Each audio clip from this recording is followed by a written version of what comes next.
All right, good morning, everyone. Welcome to this session on the host response to CF airway infections. I am Tanya Wong. I'm an assistant professor at Rutgers, New Jersey Medical School, and this is my co-chair, Sophia Goldman. She's a PhD candidate at McGill University. So we would both like to thank you for coming to such an early meeting, but we have a fantastic lineup of speakers, and I really hope that you will enjoy all of their talks. So as a reminder, this session is not live streamed, and the main goal is to enhance our understanding of the host response to pathogens that can really promote chronic infections in the airway. And so with that, I'll welcome our first speaker, Irina Miralda Molina from Emory University, who will talk to us about mast cells in cystic fibrosis. So welcome, Irina.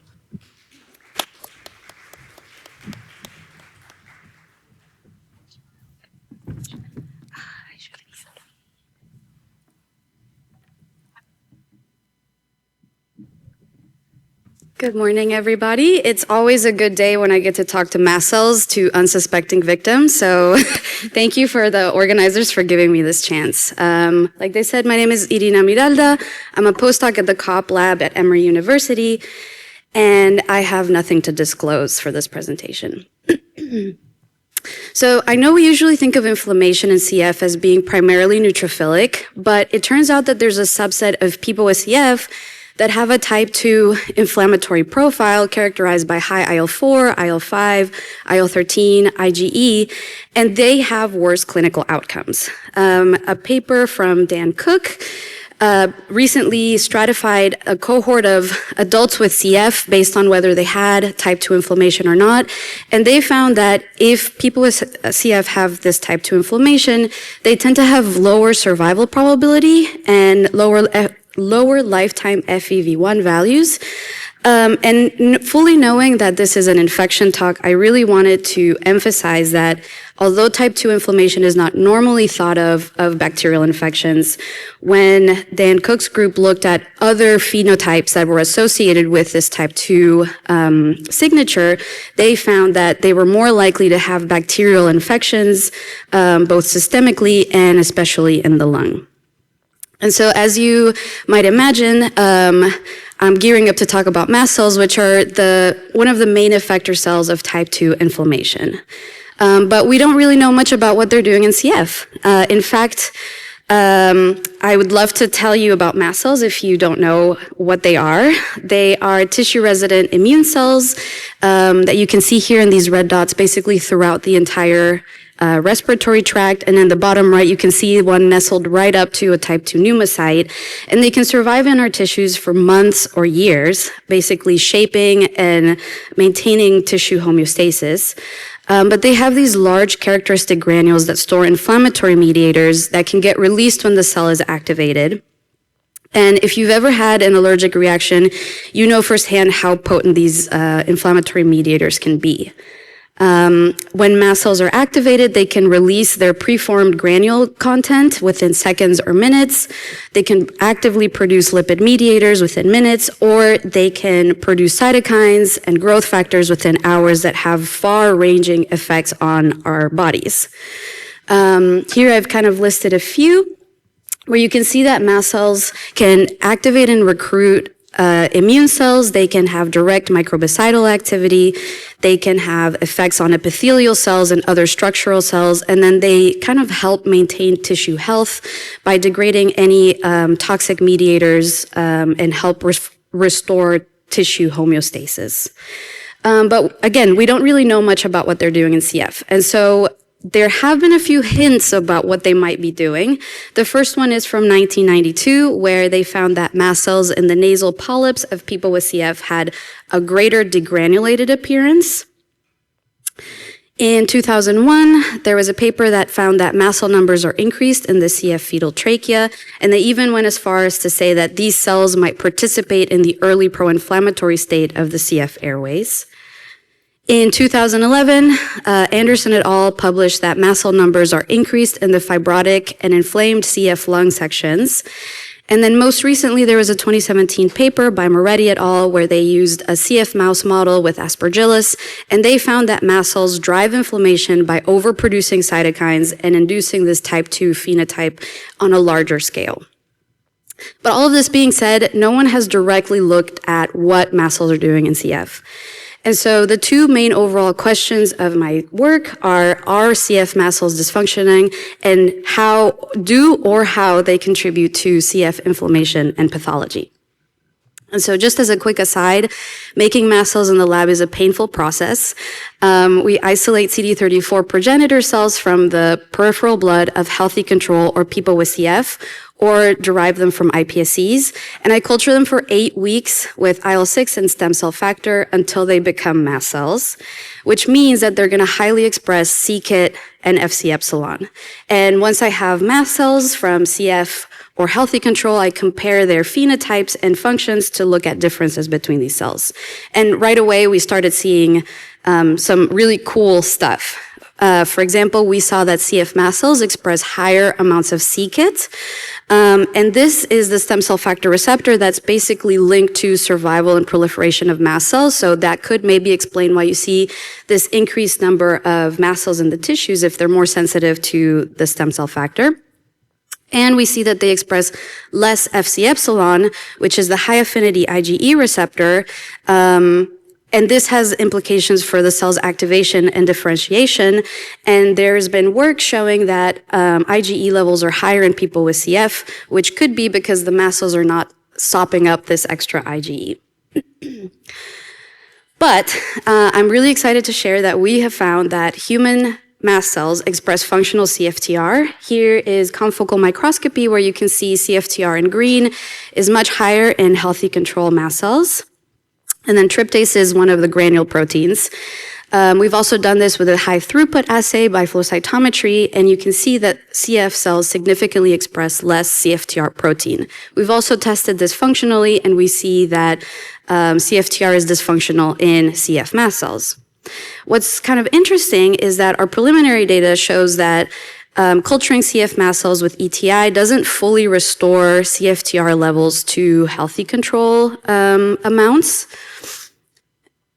And so this begged the question, how does CFTR dysfunction affect mast cell phenotypes and functions? And so one of the really kind of cool things I found from doing flow cytometry on these cells is that it seems like CF mast cells have lower side scatter, which if you've never done flow cytometry, it's a metric for granularity or complexity. And it kind of told us that maybe the granules in CF mast cells are weird. So we did electron microscopy to look at this, and what you can hopefully see is that healthy control mast cells have these beautiful, large, dense granules, and there's these white vesicles where new granules are being formed, but CF mast cells have much smaller granules. In fact, here I'm showing you the quantification from 10 cells. Each of these dots is an individual granule, and it's showing you the area, and you can see that in general, healthy control mast cells have larger granules than CF mast cells. When we compare this with our other conditions, I found some really cool stuff. It turns out that CF mast cells look a lot more like activated healthy control mast cells. You can see that as they become degranulated, they lose some of this granule content, the granules become smaller. And when I treated the CF mast cells with ETI, this is untreated. You don't restore the granule formation from the healthy control mast cells. And so just to show you the quantification of this, we found that the number of granules themselves is similar, but really it's the granule size between all of these that really seems to be quite different. And so as we start thinking about like what this could mean for the tissue and the disease in general, we have started looking at the granule content of these cells. So far we've looked at two things, tryptase, which is a protease and was in my confocal imaging, and histamine, which is a biogenic amine. And what we've seen is that CF mast cells seem to have less tryptase than healthy control. And normally tryptase is a profibrotic protease that can potentiate neutrophil netosis. But we see that CF mast cells express more or have more histamine which is highly pro-inflammatory, it's pro-fibrotic, and it promotes airway mucus and fluid secretion, which you can imagine could be playing a role in CF. More than that, we see that when we activate mast cells, we measure this by the increase in the expression of LAMP1, which is inside the granules and gets fused with the extracellular membrane. And you can see that CF mast cells activate more than healthy control mast cells. And our preliminary data seems to show that treating CF mast cells with ETI and then activating them, they have an even larger augmented phenotype. And so you might be thinking, okay, so that's mast cells, who cares? Well, as I told you from the beginning, they can have roles influencing other immune cells, and so we started a co-culture model with monocyte-derived macrophages to see if the mast cells it could be a domino effect and then driving the macrophages to also have dysfunction. And so we did these pairings, we infected with Pseudomonas, and then we measured phagocytosis and bacterial killing. And what we've seen is that when I replace a quarter of the MDMs with either healthy control or CF mast cells, we see that healthy control mast cells seem to have a positive effect on the MDM phagocytosis, but you lose that when you have CF mast cells. And when you look at total bacterial killing, in general, adding CF mast cells to the MDMs makes them worse at killing Pseudomonas, whereas adding healthy control mast cells seems to improve CF MDM's killing ability. And so to just summarize what I've shown you today, we have found many differences between healthy control and CF mast cells. But I think the three main takeaway messages that I'd love for you to guys walk away from this is that mast cell functions are intrinsically affected by the loss of CFTR. CF mast cell dysfunction impacts other immune cells, and that it seems like ETI does not restore mast cell functions, at least at the in vitro level that we've tested. And this all really kind of goes to show that mast cells may be a therapeutic target for managing CF inflammation even after ETI treatment. And so with that, I would love to acknowledge my lab, as well as all my affiliations, Emory, CHOA, and CF Atlanta, and of course, thanks to the CFF for funding my postdoctoral fellowship. And I'm happy to take any questions.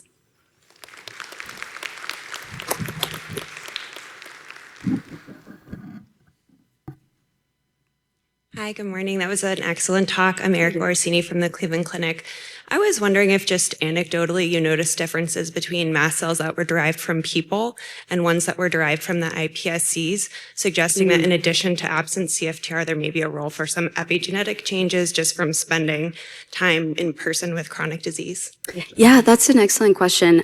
So far, I haven't seen many, the iPSC data seems to confirm the human mast cell data, but these cells are in culture for 8 weeks, so I know that some of the epigenetic changes don't go away, but at least it doesn't seem to have as much of an effect between the primary and the iPSC-derived cells. Thank you. Yeah, thank you. She stole my question. But I will have a more general question then. So you're speaking about mast cells and IG. So could you put this in the context of allergies and how patients with CF that may have this hyperactivation of mast cell, how they will respond to allergens in allergies disease?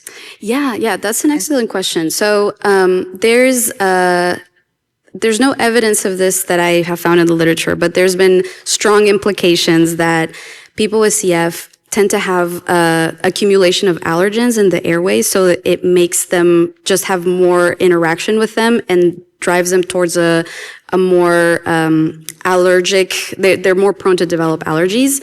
The other thing that's kind of interesting, it's not directly tied to allergies, but mast cells are play a big role in asthma, and people with CF even HETs or carriers are 3 times more likely to develop asthma than healthy or non-carriers. And so this is something that we're really interested in looking at, is just looking at the CF asthma overlap. And then in terms of allergies, I know that drug insensitivities could be in that umbrella. And I know Ben has talked about how patients sometimes develop skin rashes from ETI, and maybe this could be one of the reasons why that happens. Excellent. Thank you so much. Thank you. A great talk. I just have a quick question. Have you looked at to see the response to biologics? Because clinically, I've seen patients with CF and CF curious who actually in biologic, they decided to stop taking ETI because actually they said the biologics works, which is really great for the CF patients. Yeah. There has been a lot of, like Dan Album's work shows that biologics can be really effective for people with CF. I think this kind of ties to some of the topics that were shared in the inflammatory session yesterday, where maybe what we should be doing is endotyping CF patients and finding more personalized care to target, things more directly, like with biologics. I know there was some early work looking at mast cell stabilizers, but that data was inconclusive. So. Hi, Irina. Sebastian, Colombia. So it looks like your mast cells, well, great talk, by the way. Thank you. It looks like your mast cells from people with CF, they are undergoing a pre-activation state, looks like. So can you speculate what's going on, why they are like pre-activated? And have you thought about like viral infections? It is known that RSV infection, for example, is polarized immune responses towards a Th2 phenotypes in some infants. So are you like going that direction? Do you think that is the reason why there is another mechanism, or is it just CFTR dysfunction itself? Yeah, I would love to move. So, since there was nothing known about mast cells, we're kind of doing the grunt work and looking at it from that stage. But really the goal is to move into like a tissue. What's a tissue immune cell without its tissue? So moving into a tissue and then looking into viral infections and that sort of thing. As for your activation question, I think that the cells are actually not. So I don't know if you noticed this, but the CFTR is kind of co-localizing with the granule. So I think it's on the granule membrane, and that may be affecting the pH and the formation of the granule. And so I'm not sure if my data really supports that they're kind of primed or pre-activated unless you add the ETI. I think they're just not forming the granules correctly because we don't see more activation at baseline. But since you have all these tiny pockets, when you activate them, they release way more because you just have all these smaller things, So, yeah. I have one question following up on Sebastian's. Yeah. So what makes these mast cells pre-activated? Do you think it's the metabolic environment? And then would the mast cells then go on and further reshape this airway metabolic environment, which would change your immune landscape? Yeah, that's a great question. We are hoping to look at metabolism stuff. If you look at my EMs, the CF mast cell mitochondria look like much longer and bigger. And so I think there is some sort of metabolic dysfunction going on, but we haven't directly looked at that. But that's definitely one of our future directions. Last question. There's one online here that says, in the ETI experiment, were the mast cells cultured with ETI, or was the ETI introduced after culture? Yeah, so they were fully differentiated, and then I added the ETI for 2 days. So that could be another thing. Maybe if I cultured them from the beginning with ETI or for longer with ETI, maybe we'd see a return to the phenotype of healthy control cells, but we haven't done that yet. Okay, thank you so much, Irina, for the excellent presentation.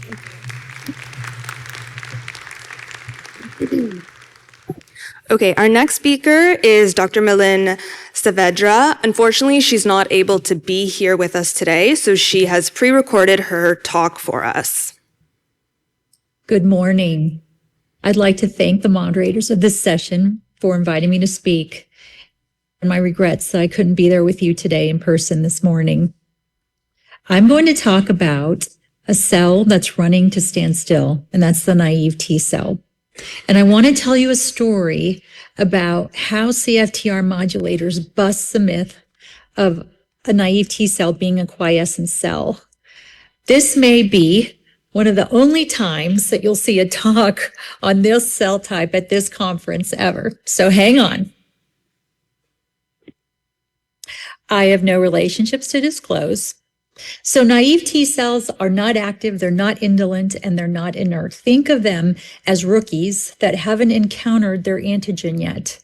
They're busy cells. They're circulating constantly. They patrol the blood, the lymph nodes, the mucosa, the skin. They can survive for up to 10 years doing this.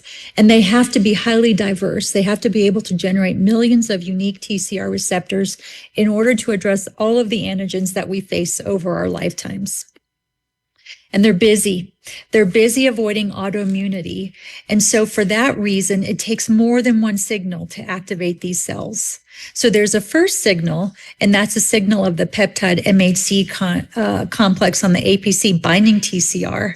But then there's a second co-stimulatory interaction that has to happen on CD28.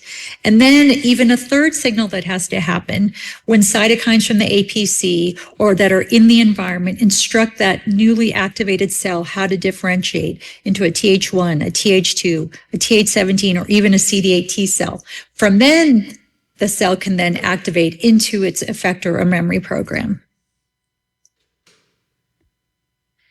So in order to run to stand still, the naive T cell has to make proteins to stay alive and maintain that quiescence.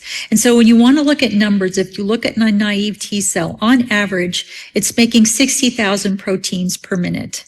So it's got low amino acid uptake to maintain that state, but it needs to have functional ribosomes on the order of 400,000, making about 0.8 amino acids per second. Now this is running, but it's not running on the order of Usain Bolt running, which is what you would see in an activated T cell. And so that in comparison is making 800,000 proteins per minute versus 60,000 proteins per minute. There's a lot of amino acid uptake in order to facilitate protein synthesis. And there are a lot more ribosomes now. You've got talking 1 to 2 million ribosomes versus 400,000, making 4 amino acids per second versus 0.8. Yet it's still an active process. There is still rapid turnover of receptors, of transcription factors, of genes in these naive T cells, all to maintain and enforce a state of quiescence. So let's go back to CF for a second. I think everyone in the room remembers the feeling of seeing this life-changing data, right? So when we could see the extent, and this is from the 2019 publication revealing changes in patients with CF with a single F508 del allele who took ETI and what their clinical outcomes were. And so this delta was life-changing. This is the improvement of FEV1 and absolute FEV1 in patients taking ETI in clinical trial, or this equally important delta, which is the reduction in pulmonary exacerbations on the order of 60% in patients in the same clinical trial. Well, we were interested in this delta and what happens to the adaptive immunity, which is immunity that's going to serve us over a lifetime in remembering and responding to infections that we encounter one time or over and over again. So our hypothesis for this project actually had nothing to do with naive T cells. Our hypothesis was that ETI therapy would significantly alter T cell memory, the way in which our cells remember those antigens. The way in which we set up this project is we took blood from patients just before they started ETI and then 4 to 6 months after starting ETI. We gathered extensive clinical data on them, FEV1, hospitalizations, number of pulmonary exacerbations the year before starting, the year after starting, weight. And we also took their peripheral blood. We took CD3 T cells and performed single cell sequencing in a format called CytSeq. So at the same time, we were able to define their surface protein, so we knew exactly which cell types we were getting these gene transcription changes in. And then we analyzed cell type specific gene expression in the context of their clinical outcomes. I want to just show you the benefit of being able to identify surface protein identification in single cell experiments. So you can see here in our UMAPs from this experiment how you can clearly see a CD4 T cell populations, CD8 T cell populations, CD4, CD25, which is Tregs. You can see here that there is a memory population on top for CD4 and CD8 based on CD45RO. And then you can see the naive population across the Tregs, the CD4s, and the CD8 T cells. We were surprised about this, but combining CD4 and CD8 naive versus memory, there were 50% naive when you combine versus 33% memory. We thought there would be much more memory cells in these patients. Let me tell you about the study cohort for a second. So average age was 33, female predominance. The average FEV1 was 58%, and we saw significant improvement in FEV1 after treatment with 12% predicted on average improvement and an improvement in weight as well. We were able to identify 9 T cell subsets. You can see them here. They're color-coded, and I will point out this large CD4 naive subset and a CD8 naive subset, and then a Treg naive as well. Brian Vestal, who did all the analysis for this study, was able to run a marker finding function to identify differences between the cell types so that you could see the top 5 genes based upon p-value that are being expressed per cell type. And what's interesting is here's where you start to see the phenotype emerge. So while you see traditional markers such as CCR7 for CD4 naive, for example, you also see EEF1B2, so that's an elongation gene supporting protein synthesis. You see TOM7, a mitochondrial protein facilitating the movement of proteins into the mitochondria. You see NOCIP, which is reducing Th17 proliferation. And you see FHIT, which is inhibiting proliferation. So you're starting to see this phenotype of maintaining active quiescence. One of the things that was hard for me to get my head around is this issue that effector cytokine genes are expressed by naive T cells, but they're held in a restrictive structure. And the whole way that that's maintained is by epigenetic modifications using methylation of cytosine bases and a higher order chromatin structure. So following that triple stimulation that we just talked about, you then see differentiation based on those signals into mature Th1, Th2, Th17 cells when you're talking about CD4 T cells. But in order for that to happen, there is a link between remodeling, chromatin remodeling at the IL-4 locus, for example, and demethylation, which has to occur in order for that to all happen.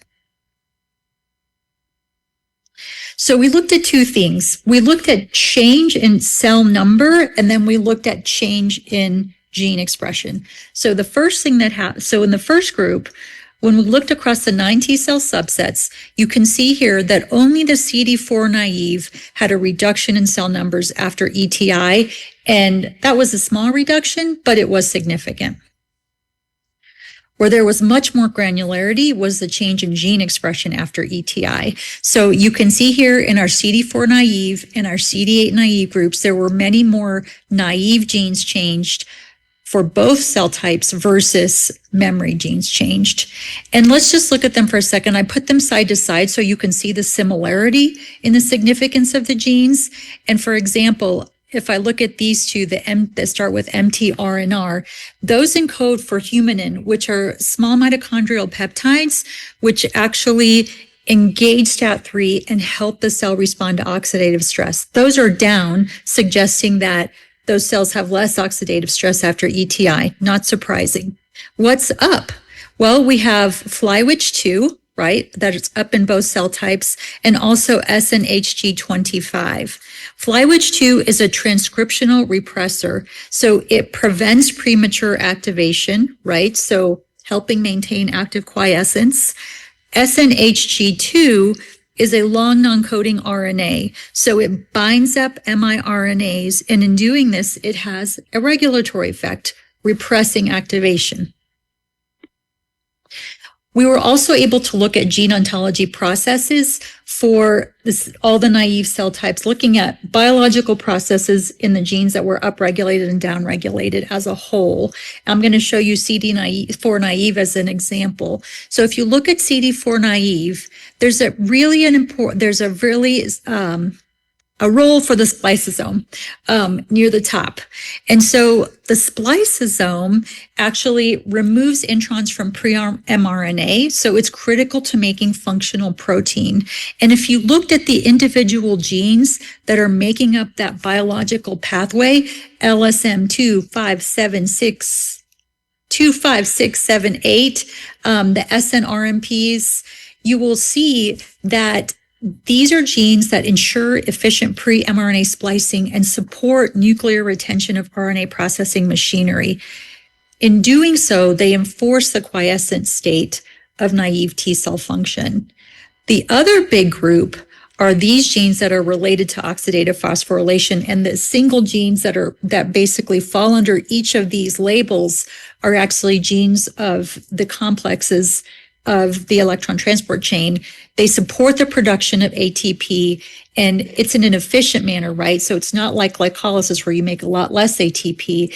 And by doing it this way, they support low reactive oxygen species states, so preventing activation signals. On the other hand, there is a recurring role for the genes, which are represented here in the downregulated genes, for chromatin modification. And so those chromatin modification genes are downregulated. Chromatin puts the brakes on activation. So when they're downregulated, it's freeing the brakes on activation.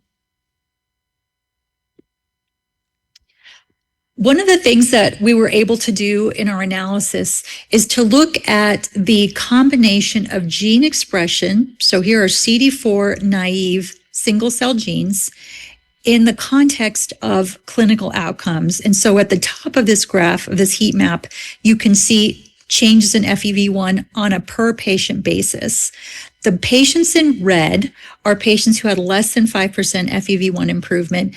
The patients in green are the patients who had 5% or more FEV1 improvement. You can see per each patient how much they improved. And you can see that there is a hot spot here to the right where we had patients who were improving on the order of 20 to 30% in their FEV1 after taking ETI. And I want to just drill down for a second into the hottest part of the hot spot and look at these genes and what they do. So ADSL is actually responsible for de novo purine synthesis, so helping in the synthesis of nucleotides, which would be important to make these proteins. ARL5A traffics, so remember the amino acids coming in? So it traffics lipids and amino acids from endosomes to Golgi, which assists in protein synthesis. And then NOL12, the third gene here, is important in ribosome maturation and synthesis. So that is also important, right, for this whole process of maintaining active quiescence. And so you can see that those functions also appear to relate back to outcomes, which is so important.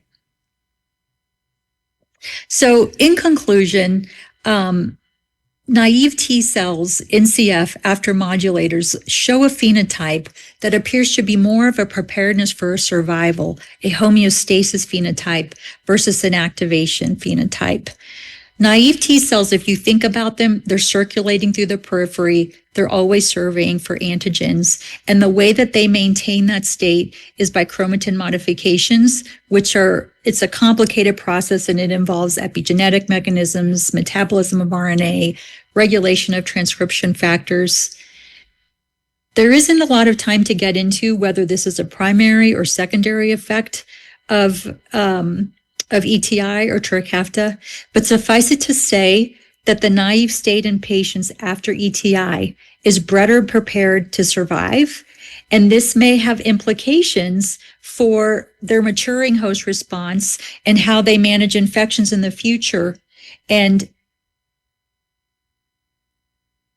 better and better manage the infections that they will continue to face over a lifetime. I'd like to acknowledge everyone who was involved in this project, and particularly pointing out Noel Ricevi, who got these cells, isolated them, got them to the genomics core in a way in which they could be analyzed, and Brian Vestal, who analyzes data, and all the consultants, the CF Foundation, who supported this work, and of course, our patients. Thank you.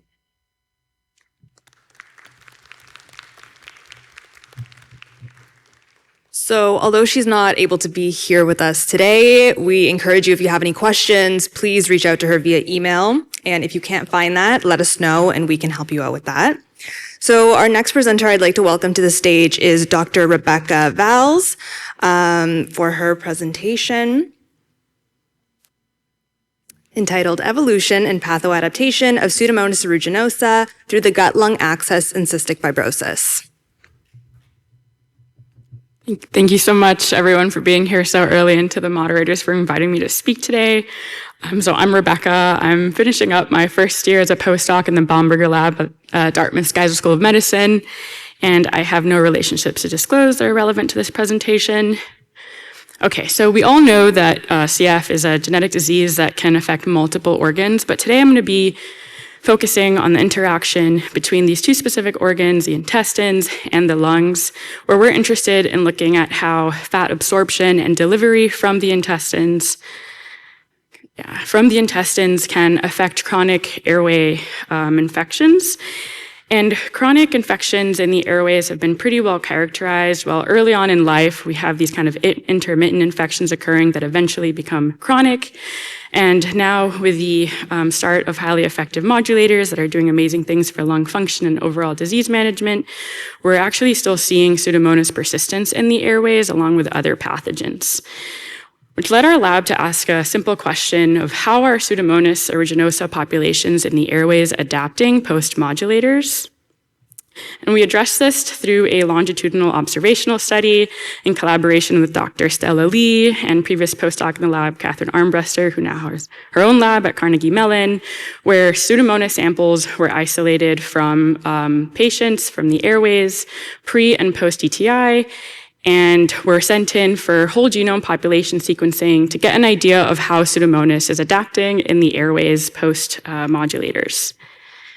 And we saw that Pseudomonas was decreasing in most of the participants in this study, but if you zoom in on the post-ETI, you see that Pseudomonas is still persisting. And this has been supported by many other studies that show Pseudomonas is persisting in the airways post-modulators.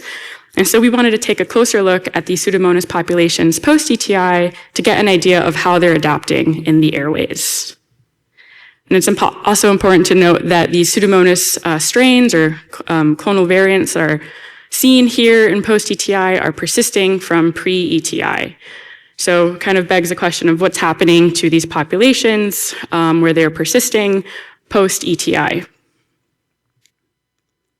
And so we looked at the mutations that were occurring post-ETI and found that most of the mutations for each of these participants were newly involved, highlighted in red, as compared to mutations that were being carried over from pre-ETI.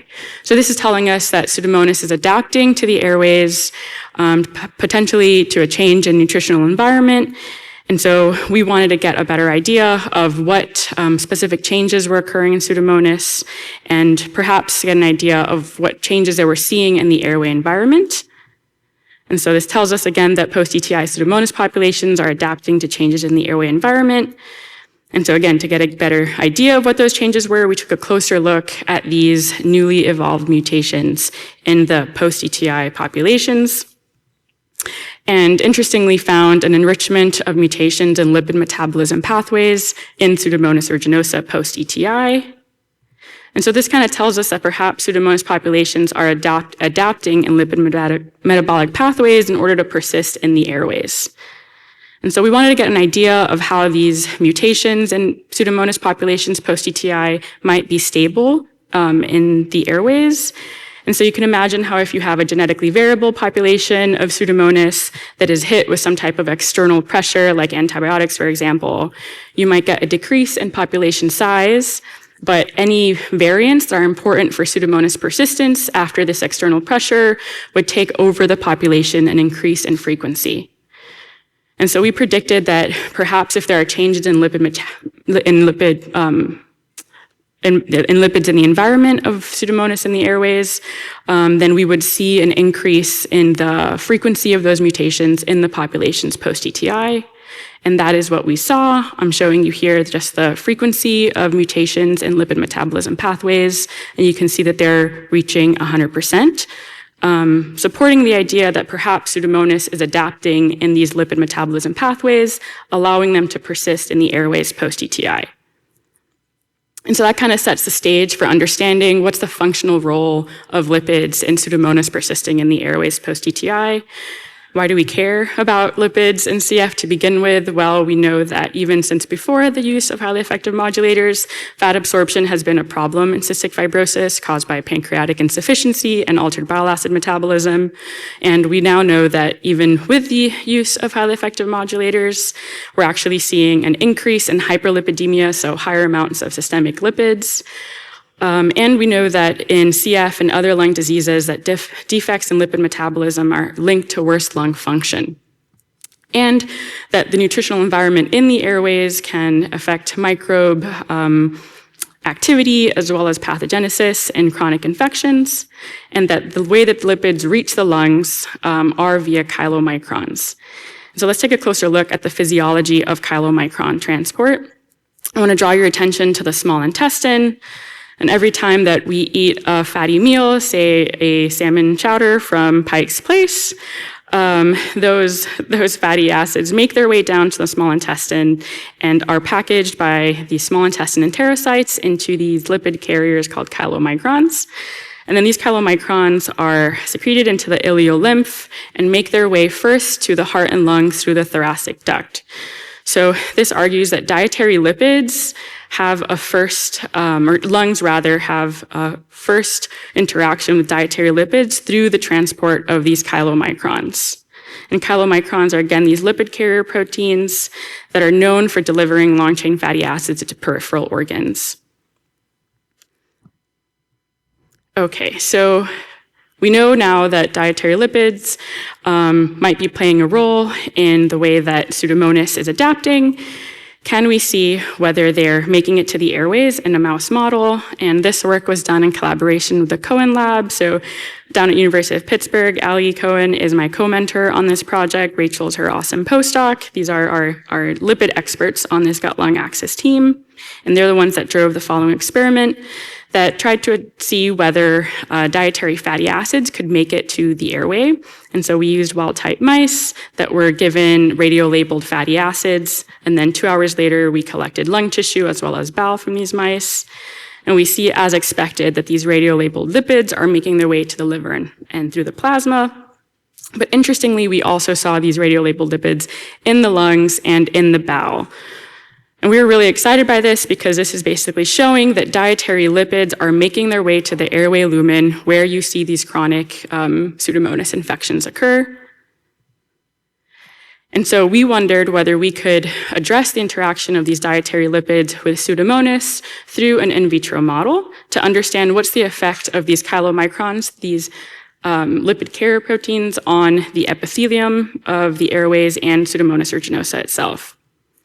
And so our lab uses this specialized co-culture model that has CF bronchoepithelial cells grown in transwell, so they are polarized to have an apical side, so the airway side, and then a basolateral side, or the blood side. And then we add chylomicrons to the basolateral side that are directly collect from the ileolymph of mice. And we add on the apical side synthetic CF sputum media to mimic the airway, the nutritional environment in the airways. And we add Pseudomonas as well.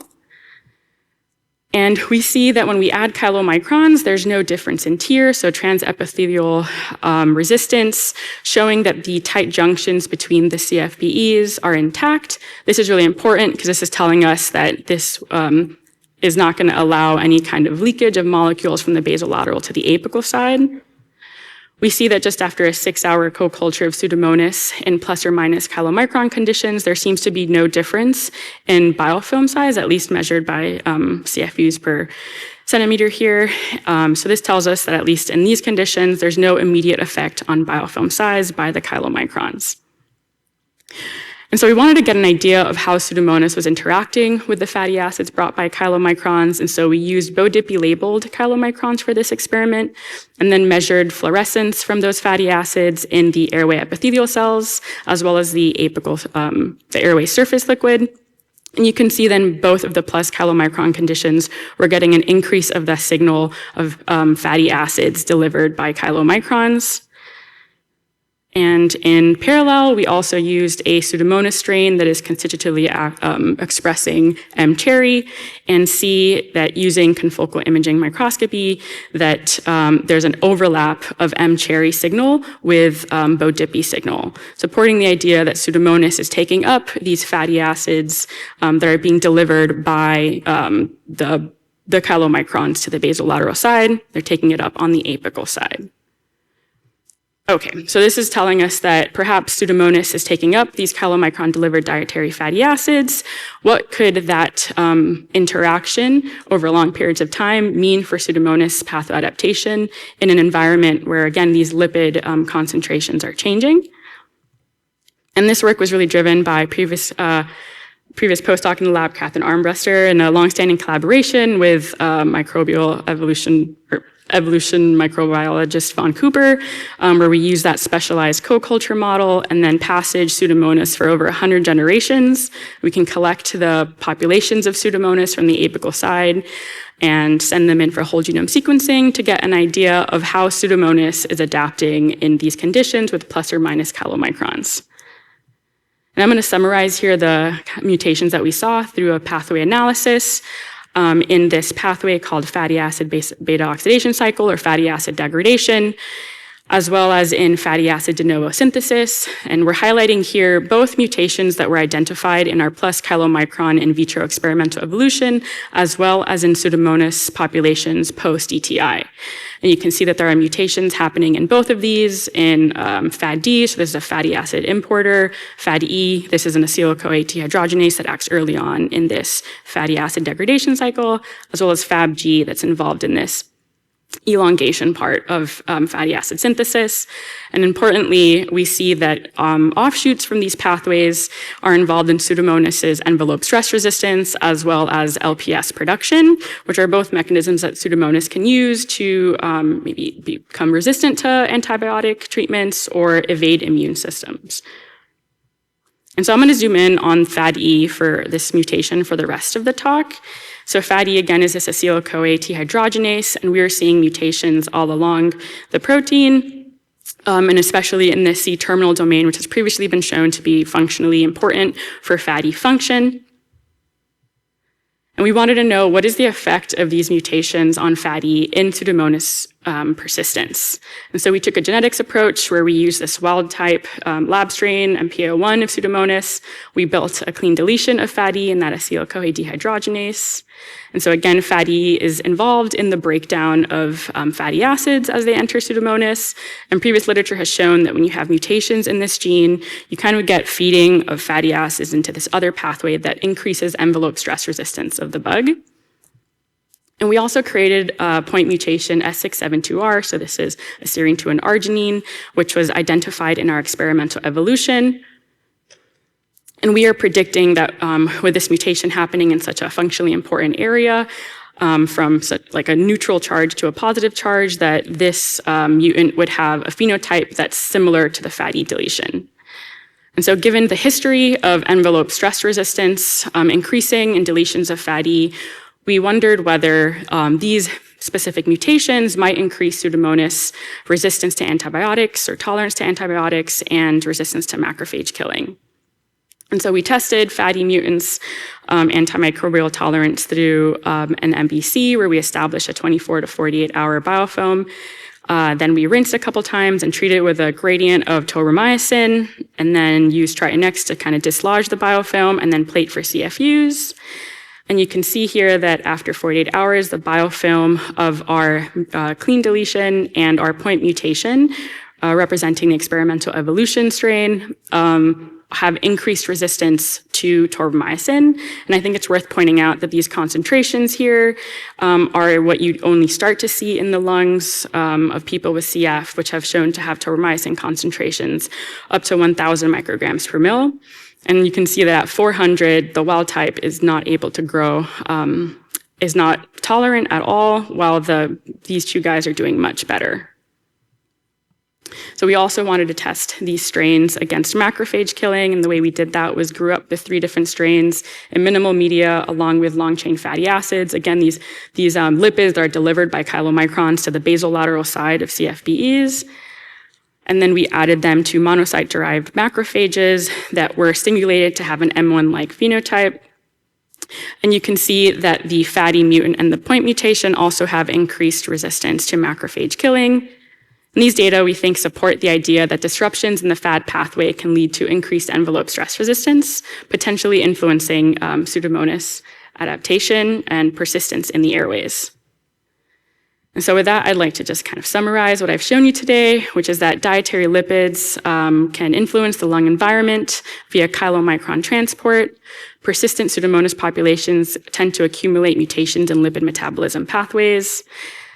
And finally, that these mutations in the FAD pathway can improve Pseudomonas envelope stress resistance by promoting antibiotic tolerance and macrophage evasion. And I didn't have time to go over these data today, but we've also added some of these mutants, or rather a transposon mutant in the FAD pathway to a model CF lung microbiome, and we're starting to see that the mutations in the FAD pathway can improve Pseudomonas competition against other known CF pathogens.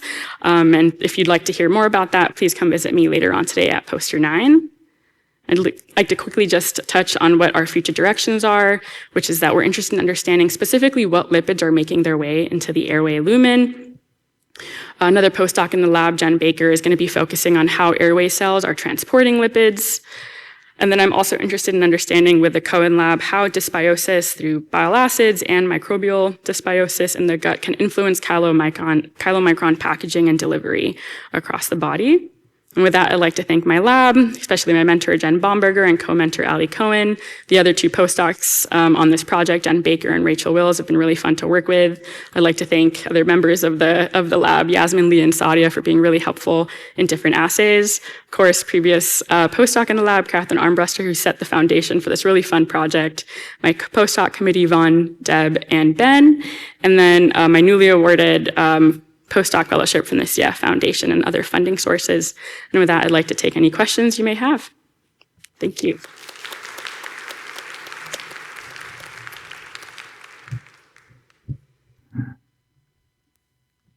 Hi, Rebecca. Hey. Great talk. Thank you. So what it wasn't clear to me from the model is like, are these strains are being selected pathogenic or not, if you consider a more complex system than macrophage in a dish? Are they inducing more inflammation, more immunopathology, or they are able to coexist with the host for a longer time through another type of immune response? Yeah, that's a really good question. We haven't directly tested the two strains in these experiments on whether they're increasing like toxicity on the cells. That's definitely something that we want to look at.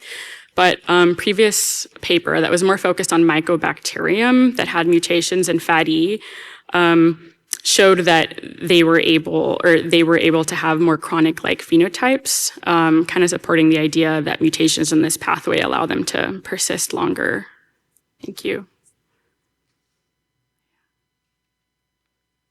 Great talk and excellent story. It was really well done. Thank you. Brad Rosen from Indiana. I have a quick question. I'm wondering, your samples, you had different locations or sources. I'm curious if that was controlled for. Did you have sputum in, before and then throat after, or were they similar in location? I think from Catherine's paper that she was looking to see where Pseudomonas was persisting, she saw persistence across all the sites. So the 3 different sites that were in that study had Pseudomonas persistence. On the question of whether I controlled for sampling in looking for mutations post-ETI, in lipid metabolism, I have to look back to confirm, but I think that they were occurring across all of the sites. They were similar in their expression and their lipid metabolism, and it wasn't site dependent, is what I was wondering. Mutations. Yes, similar amounts of mutations in lipid metabolism pathways. Thanks. Yeah, no problem. Hi, Luke Hoffman from here. Very nice story. Thank you. I have 2 questions about the FAD-E mutations. They're really interesting. Mm-hmm.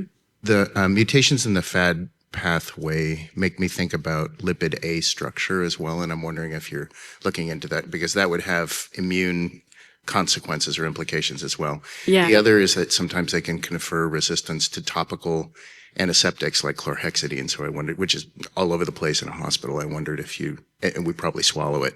Yeah. I wondered if you looked into that as well. No, I love this idea. We're definitely interested in seeing how it's changing, how these mutations are affecting Pseudomonas' expression of different LPS. We haven't looked at that directly, but we definitely want to do that for the idea that maybe it'll help evade immune systems. Thank you. Yeah. Hi, Shu Hui from University of Washington. Very interesting story. Thank you. I'm wondering, how do you think FAT-E mutation occur in the chylomicro treatment environment? Do they have a better utilization of those lipids, or are those lipid environment is causing a stress to the bacteria itself? Yeah. Okay. So the question is, how do we think that FAT-E is being selected for in the experimental evolution? So I didn't show these data today, but we see that when we add chylomicrons to the apical side, we can directly measure lipids on the apical side. I kind of showed that with the Bodipi labeling experiment. So we think that the introduction of lipids is creating a change in nutrition, and Pseudomonas is adapting to better persist with those changes in lipid. Fatty itself, there are different homologs that allow it to break down different types of fatty acids like medium chain, long chain, etc. And so I think that mutations in fatty in one type of fatty would still allow Pseudomonas to consume other types of fatty acids, but then have more of a flux of another type of fatty acid into this increased envelope stress resistance. And so we think that they're still able to eat happily, but have like a benefit of flux into these other pathways. Did I answer your question? Yeah, okay, thank you. I had one small question for you. Given this data, do you think that you would be able to therapeutically target these chylomicrons, or even, the transport that they're involved in? Yeah, so I think when we think about like therapeutic benefits from what we're seeing with these data, or thinking about changes in diet, so a lot of people pre-ETI were kind of encouraged to eat really high fat diets. And right now we're seeing post-ETI that the continuation of these high fat diets is leading to high amounts of systemic triglycerides and chylomicrons. And so perhaps a change in diet could improve the lipid levels in the airways and create less of an environment that selects for these persistent mutants. Yeah. Thank you so much. Thank you, everyone.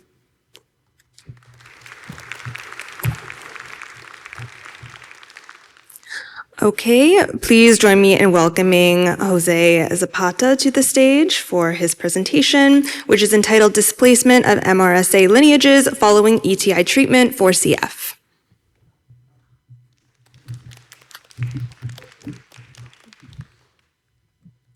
So I'm Jose Zapata, and today I'm going to be talking about displacement of methicillin-resistant Staphylococcus aureus lineages following ETI treatment for CF. And for this project, I have no financial relations to disclose, but Dr. Fisher has received funding from the CFF Foundation and NIH recently for an unrelated project. And when it comes to infection, it's important to recognize the microbes responsible for infection. And so in this graph on the y-axis, you can see the percentage of individuals that have cultured these respiratory microbes over the course of time. And this is within a given year. And so for my talk, I'm going to be addressing Staphylococcus aureus. So if you follow this green line, you can see that it is a prevalent microorganism in individuals with CF, but around the introduction of ETI in 2019, there's this dip. And then also following this orange line, you can see that the same dip is seen in MRSA. And so because of this, our project is really focused on, this decline in MRSA post-ETI, but we're really curious about what happens in individual subjects. And to address this, we have, we're going to introduce possible fates for pre-existing S. aureus infection following ETI. And so in this blue dot, you can see that we have this pre-existing S. aureus infection. And then when the subject initiates this ETI correcting modulator therapy, one of the possibilities is that they have lost their S. aureus infection entirely after correction of the airway. And then another possibility is that despite corrected airway, you can have a persistence of this S. aureus strain. And then a third possibility is that after they've initiated the therapy, the pre-existing S. aureus strain has been displaced and is now replaced by a different S. aureus strain entirely. And then another one is that despite this baseline S. aureus strain persisting following the ETI, another thing that could occur is the acquirement of a new S. aureus strain in addition to it. And so to address this question, we developed a single center cohort study to analyze the cultured S. aureus in CF subjects at our center. And so from this, we identified 129 CF subjects from enrolled children and adults at our center. And to be eligible for the study, they had to have initiated ETI between 2019 and 2023. And they have also required a positive S. aureus culture in 2018 at the start of our study. And from this 129 subject cohort, we identified that at the beginning of the study in 2018, we had 66 subjects that were MRSA positive. And so going back to the possible fates of S. aureus infection following ETI therapy, we categorize these subjects into two general populations, and one of which is the loss of S. aureus infection entirely after ETI culture, and this was determined by a failure to detect S. aureus in cultures following ETI, and this occurred in 23 subjects. But a majority of these 129 subjects had persistence of this S. aureus infection following ETI, and this occurred in 106 subjects. And in our further analyses, we performed whole genome sequencing to analyze how this could have occurred. And so to begin with, looking at all the isolates collected from this 129 subject cohort, we saw that there's a decrease in S. aureus resistance against multiple antibiotics. And so at the beginning of the study, looking at the y-axis, we have the percentage of isolates resistant to select antibiotics over the total number of isolates collected that year from these subjects. And looking at the graph, you can see that at the beginning of the study in 2018, looking at erythromycin, you have over 80% of the isolates were resistant to this antibiotic. But as you progress into 2025, there's a decline in this resistance, and this is significant. And this significance is also observed in clindamycin and rifampin. But for the purposes of our project, we were really interested in this oxacillin resistance, which is a significant decline, and this mirrors the national trend in MRSA decline following ETI. And so we were interested in categorizing which strains of S. aureus are likely to be MRSA. And so following whole genome sequencing, we assigned these sequences into sequence types and then further categorize them into clonal complexes. And in this graph, you can see the percentage of isolates within each clonal complex is MRSA. And the important two lineages in this are going to be the CC5 and CC8, which are over half of them are MRSA, and so these are highly associated with MRSA. And then we wanted to see, as they're highly associated with MRSA, the other thing that was important is that they are highly prevalent in the CF cultures we collect in our research lab. So we wanted to see whether there's some change that occurred over the course of the study. And from this, we saw that the MRSA-prone CC5 lineage, which is highly prevalent in all of our cultures, has been on a steady decline from 2018 at the beginning of the study to 2024, where we've been able to gather some whole genome sequencing data, while all of their lineages are likely increasing in prevalence. But we wanted to know how this is reflective in subjects, and so we tracked individuals, and for most of the people with pre-existing MRSA and the 66 patient cohort in 2018, we tracked them through 2024 and identified that 46 of them, which is around 70% of them, retained their MRSA infection following ETI therapy. But one of the other possibilities is a loss of this MRSA following ETI, and so we're going to focus in on these 20 subjects. And so here we've created a culture timeline where on the x-axis we have date cultured, and then the colors are going to distinguish whole genome clonal complexes, and on the y-axis it distinguishes subjects. So here we have their pre-ETI cultures, where you see their pre-existing S. aureus infections. And then here is when they've initiated the therapy. And then we wanted to know whether these pre-existing infections have changed following correction of the airway. And so here you can see that there's some higher prevalence of MSSA, and also this gray dots are going to reflect a failure to detect S. aureus in their cultures. And so in this 20 subject cohort, you can see that one of the possibilities is that despite having a pre-existing S. aureus CC5 MRSA-prone infection, after ETI, they've lost their S. aureus entirely. Another possibility is that despite having this co-infection with two different MRSA-prone lineages, after ETI, they've developed this lavender color, and they've displaced their baseline MRSA infections and acquired a different S. aureus strain entirely that is MSSA. And then another thing is that in this subject where he has MRSA infection and also MSSA infections, following ETI, the baseline MSSA outcompetes MRSA. And so to count up these subjects, we can see that in this 20 subject cohort, we saw the loss of S ories entirely in 10 subjects, the displacement and replacement of the baseline strain by different S ories in 3 subjects, and then we also saw competition of MRSA by MSSA in 6 subjects. And so to summarize this, the way MRSA was lost in this 20 subject cohort is the loss of S ories entirely in 10 subjects, the change of the baseline strain in 3 subjects, and then the out-competition of the MRSA strain by MSSA in 6 subjects. But what about the last subject? And so in this subject, we saw that it's possible that the MRSA strain evolved to be MSSA. And so how could we address this? We would do this by doing a phylogenetic analysis. And so looking at the top of the tree, you can see that the inferred ancestral strain is going to be MRSA by following the leaves. But as you progress down the tree, given enough time and possibly decreased antibiotic selective pressure, you can see that this MRSA strain it has the possibility to evolve into MSSA. And we were curious if this is possibly because of the loss of the SCC-MEC element, which confers resistance in these isolates. And so here we constructed a phylogenetic tree of an individual that had positive detection of MRSA pre and post ETI. And so at the top of the tree, you can see his early 2018 isolates, which were collected at the beginning of the study, and then its SCC-MEC element detected on the right, and then its positive phenotypic MRSA status designated by the red triangle. And so the ancestral strains at the top are going to have both the element and the phenotypic resistance, but as you progress distally down the tree, you can see that there's this loss of both element and MRSA phenotype. And so later isolates lack this SCC-MEC element. And so given that this individual belongs in this retained population, we wanted to see what the rest of the population looks like and see whether this also occurred in them. And so to illustrate that individual in the phylogenetic tree, we constructed a culture timeline. And here you can see his baseline infection is going to be composed of the CC5 MRSA, which is occurring more often. And then after initiation of the therapy, you can see that there's a lower incidence of MRSA, which are still the CC5 strain. But what also occurs is that he's also acquired this MSSA strain following ETI. And so looking at the general population, we can see that in 2018, at the beginning of the study, there's a high incidence of MRSA culturing repeatedly at each visit. And then here they've begun ETI.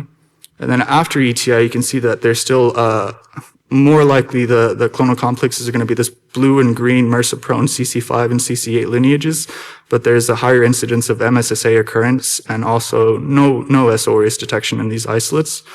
And to summarize this culture timeline, we saw that to retain MRSA, the majority of these subjects kept their baseline MRSA strain, which is more often than not CC5 and CC8s. And another possibility is that they gained a different MRSA strain, and this occurred in 5 subjects. And then for the final 4, we still have some whole genome sequencing to do, and we hope to analyze these subjects further later. And so to summarize, we have that S. aureus resistance against several antibiotics is declining. However, most people that had pre-established MRSA infections, which is around 70%, continue to culture MRSA after ETI, and this is usually achieved through the persistence of the same strain. And then, despite the loss of MSSA occurring or retainment, what occurs most often after ETI is that MSSA becomes a more dominant lineage or more dominant phenotype, and this could be possible through the loss of the antibiotic selection pressure. And then for the loss of MRSA in some subjects, there are multiple mechanisms which could be responsible for this. And these mechanisms could be the loss of the baseline S. aureus, competition of the MRSA strain by MSSA, or the loss of SCC-MEC element over a given course of time.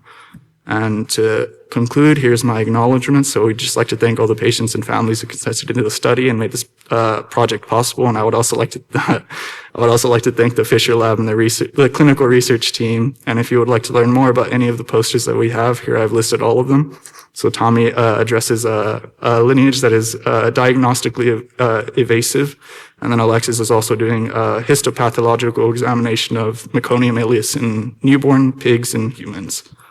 And so if there's any questions, I can answer.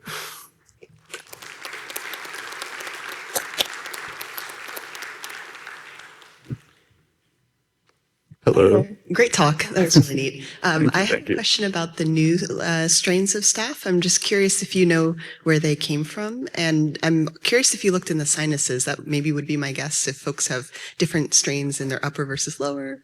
No, so I can't really tell you about where they were acquired from, but for certain lineages, like we've looked at ST398 infections, and those can be acquired from environment. So we've constructed some phylogenetic trees and saw that what could happen is that despite this lineage being less prevalent, you could acquire this from either pigs or like the food that you consume. So in our phylogenies, we saw that around 19 subjects, or out of 19 subjects, I think it was like 4 or 5 of them had their ST390 infections were most closely related to food products and pigs. So that is fascinating. Thank you. That's really cool. Yeah, thanks.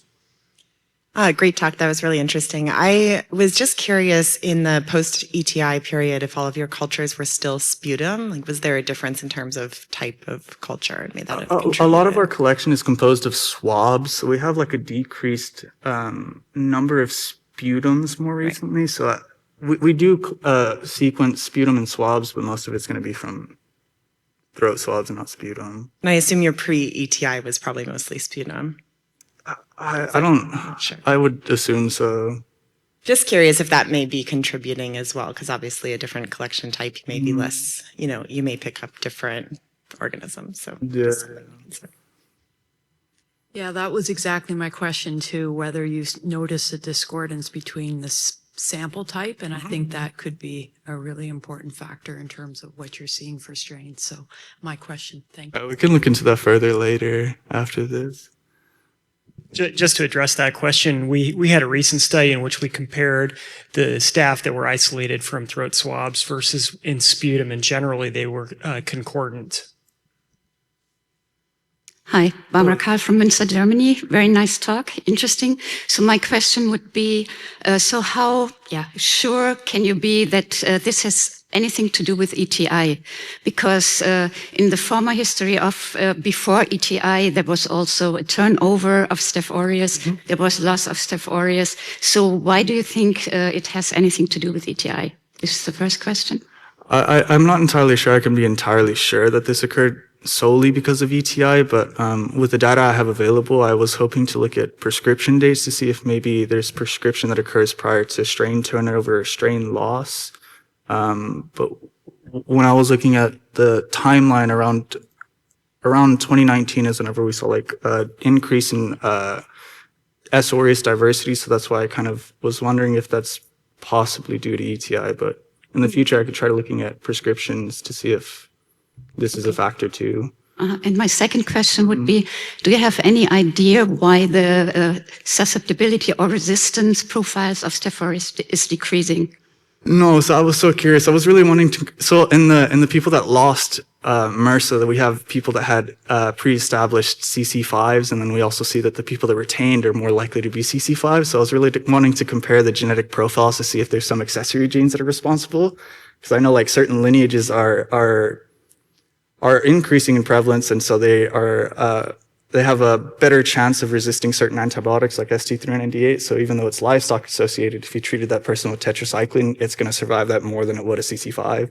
So I'd really like to compare genetic profiles against each of these subject populations to see what differs.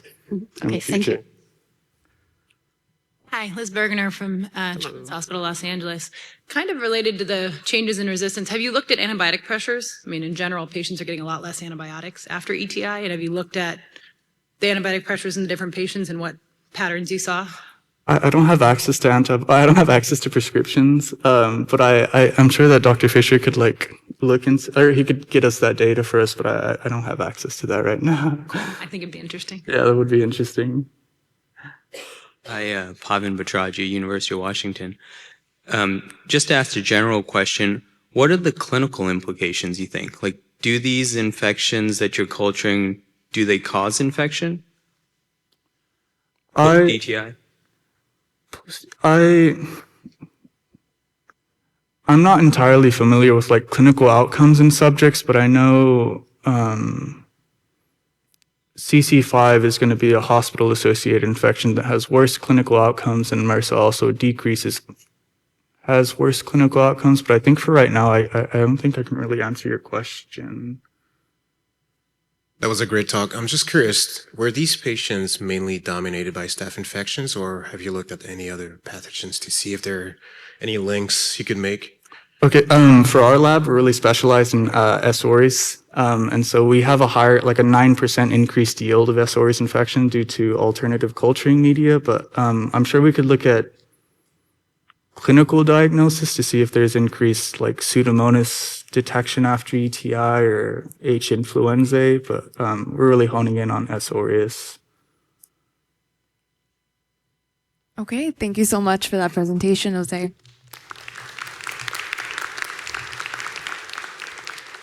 Okay, now we have our last and final speaker. So if you could please join me in welcoming Dr. Laura Vicchetti for her presentation entitled Tracking Pseudomonas aeruginosa Adaptation Under CFTR Modulator Therapy, a Longitudinal Multi-Omic Study.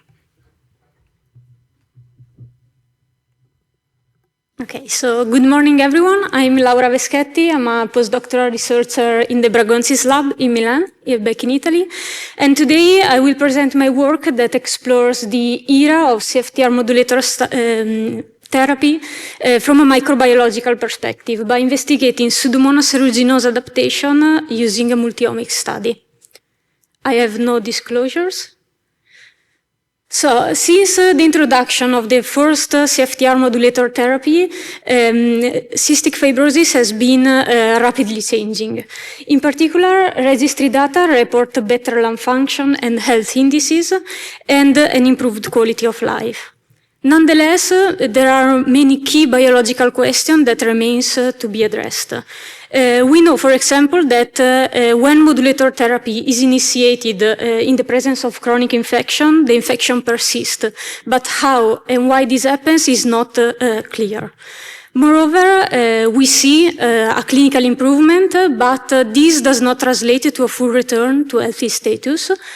And we also see a great variability in response to CFTR treatment modulators. From studies conducted before the introduction of CFTR modulator therapies, we know that lung colonization by Pseudomonas aeruginosa is established in CF by Pseudomonas' capability to adapt to the host environment. And in particular, infection usually begins by a single infecting strains, but over time, clonal diversification happens, and a diverse community of infecting strains is established in the lung. And many factors contribute to this process, including the stressful environmental conditions. But how does CFTR modulator therapy impact Pseudomonas adaptation? We know that Pseudomonas persist and continues to evolve. And in this case, the adaptive pressures can change. So we can have pressures coming from the improvement of the lung environments, or there could be possible direct effects of ETI treatment on the Pseudomonas. So in this new context, we aimed to address three main research questions. Does long-term treatment with ETI alter Pseudomonas genome and transcriptome? Are there direct effects of ETI on Pseudomonas? And does the lung microbiology influence the response to ETI treatment? In order to assess the mutual impact of pulmonary pathogens and CFTR modulator therapy, we set up the following experimental design. First, we collected clonal longitudinal isolates from people with CF at baseline, so before starting ETI therapy, and that after 12 and 18 months of therapy. And then we extracted DNA and RNA and sequenced the isolates. Additionally, isolates collected before the initiation of ETI therapy underwent an in vitro exposure experiment to ETI or its vehicle, and after 1 day, RNA was extracted, and after 10 days, DNA was extracted.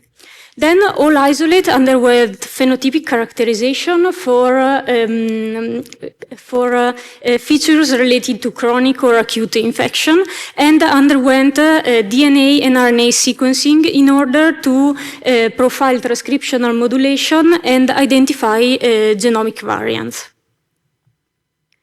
So one point of strength of our genomic analysis is that we leverage both short and long-read sequencing, and this allowed us to obtain a personalized reference genome for each study participant, and thus allowing us to identify adaptive variants at a higher level of resolution when compared to an external reference genome.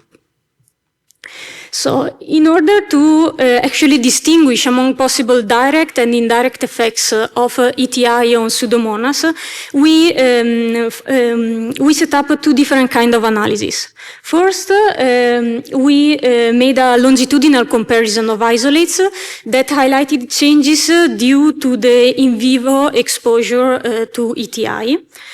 And then we compared isolates that underwent in vitro exposure to ETI or its medium to assess the changes due to the in vitro exposure to ETI.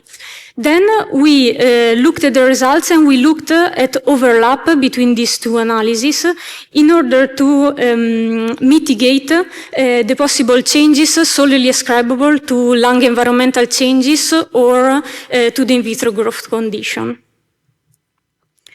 So when we looked at the genomic data from the longitudinal analysis, we wanted to see whether some genes were mutated consistently across strains. So in this graph, you can see the total number of mutated genes for each study participants, and the dot here represents whether the genes were mutated in a single strain or if it was mutated in more than one strain. So for example, if you take the first intersection, we can see 51 genes mutated across the PM2 and PM5 isolates. As you can see, overall we saw a little overlap of mutated genes across isolates, with no gene mutated across all isolates. However, when we go to the pathway information analysis level, we saw that genes belonging to metabolism, virulence, and antimicrobial resistance were consistently mutated across strains.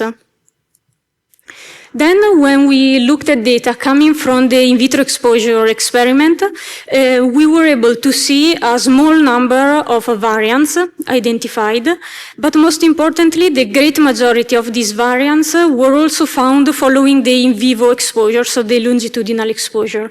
And this might suggest a possible direct effect of ETI on Pseudomonas.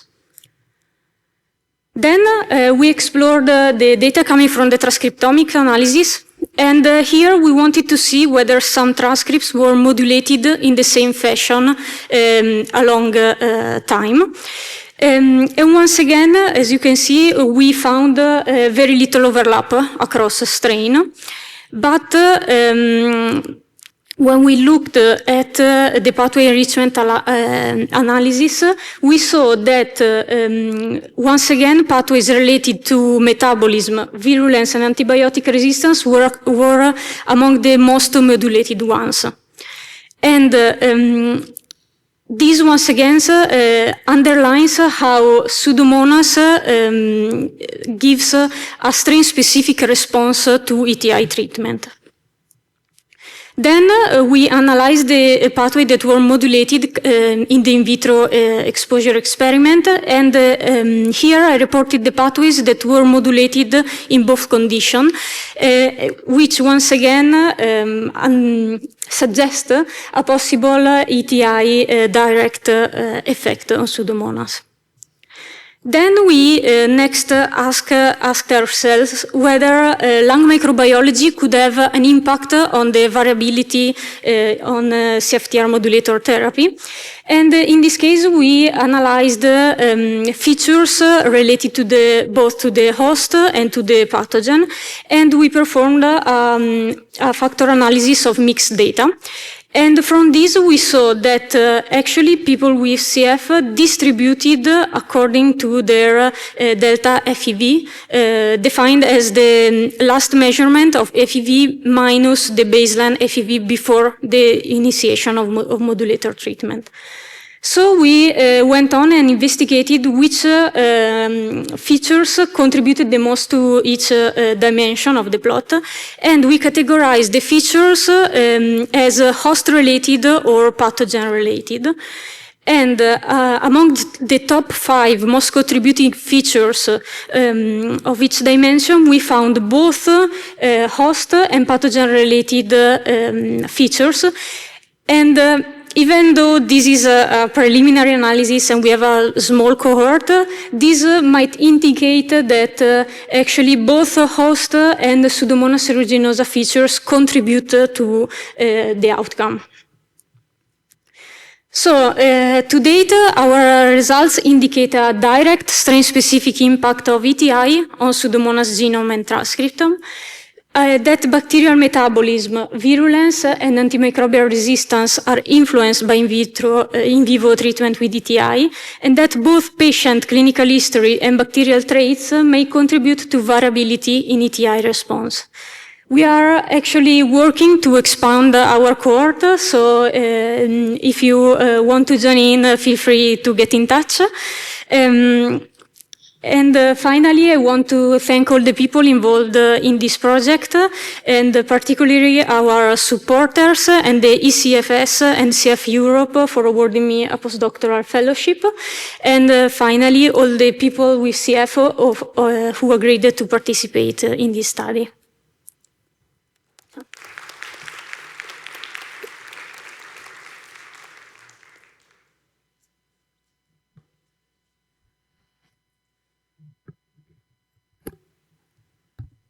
Do we have any questions?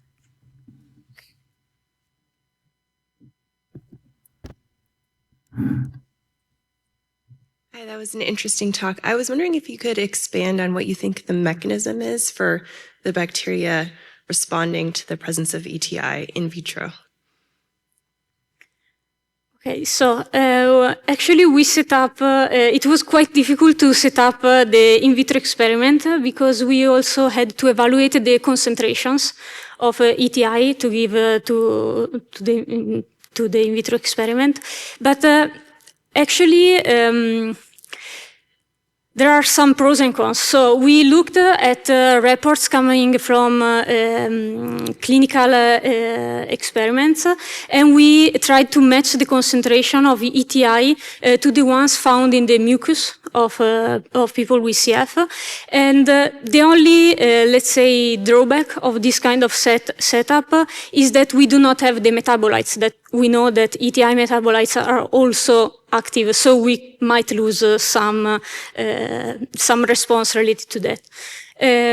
But in general, as I said, we tried to mitigate the changes due to the in vitro condition by looking at changes that were also consistent during the longitudinal analysis. Yeah, sorry, just to clarify, I mean, like, how are the bacteria responding? Are they, are they altering their, as a nutritional source, or like how are they actually responding to the drugs? So we actually see some mutation that get fixed, and they fall actually in regulatory parts of the genome. So they do not fall in coding genes, but on the regulatory part. And we see a lot of transcriptional modulation.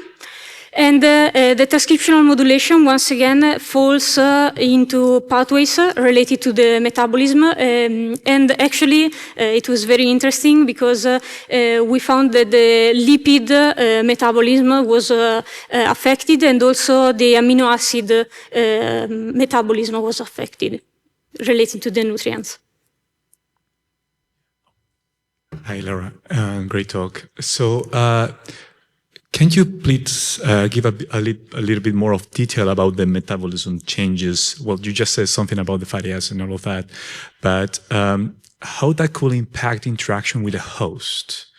Do you think that these are adaptations are promoting more pathogenesis, more immunopathology, inflammation, things like that? Or these are mutations that give the bacteria the advantage to coexist with the host through an indolent infection and integration into the microbiome? So. Okay. So actually, the isolates we collected come from chronically infected patients. So also at the baseline, let's say, we have adaptive strains, and this is very important for this work. So let's say the drawback in this is that we could lose some part of the response due to the previous adaptation to the environment. But then we can see, I'd say, two levels. From the genomic point of view, we can see classical adaptation that is mainly maybe due to this bias of analyzing chronically adapted strains. But on the other hand, from the transcriptomic analysis, we can see that the bacteria try to respond to the changes of the lung environment. So it seems to me, actually, that it is just trying to change in order to survive better in the environment, but do not return to a virulent status. So it's just a matter of persistence, let's say. That was a really cool talk, and it was exciting to see that you're also seeing kind of effects in fatty acid metabolism in your populations. I saw that when you were looking at the best predictors of how they were clustering based off of host versus pathogen, you mentioned that it seems like growth of Pseudomonas is like a huge predictor. Can you touch on whether it's like slow growers or fast growers, which are encouraging? Okay, so I don't know if yes, it's a bit visible, but I tried to include mainly two different, let's say, kind of variables related to Pseudomonas. So the starting variables, so at time 0, and then the change. So mainly these were related to the phenotypes, so like biofilm, pyosinine production, and so on. So we have an information at the start, so like pyosinine producer, and then how it changes over time. And these were the two variables. I also tried including some genomic and transcriptomics data, but actually with this numerosity, it's not like worth the while because it is not going to give us something significant. But actually, the main contributing factors were the doubling time in hours, and this means that longer doubling times actually correlated better with the FEV changes. And then the swimming and swarming motility and the last air phenotype, so also quarren sensing and communication. And these were the main, actually. And then, just for completeness, for the host feature part, we included the hospitalization number, exacerbation, age, sex, and everything, the mutation, so on. Just to clarify there, yes. Is this correlation doubling time, this post-ETI, just to clarify a little bit, they have a higher doubling time or reduced doubling time? It takes them longer to grow or lower to grow after DHA? They have longer doubling time. So they produce less biomass per second? Yes. Okay, so thank you all for attending this session and for your wonderful questions. And we would also like to thank our fantastic speakers for sharing their work with us. And before I close this session, I'd like to remind you all to please submit your feedback on this particular session and have a good rest of the conference.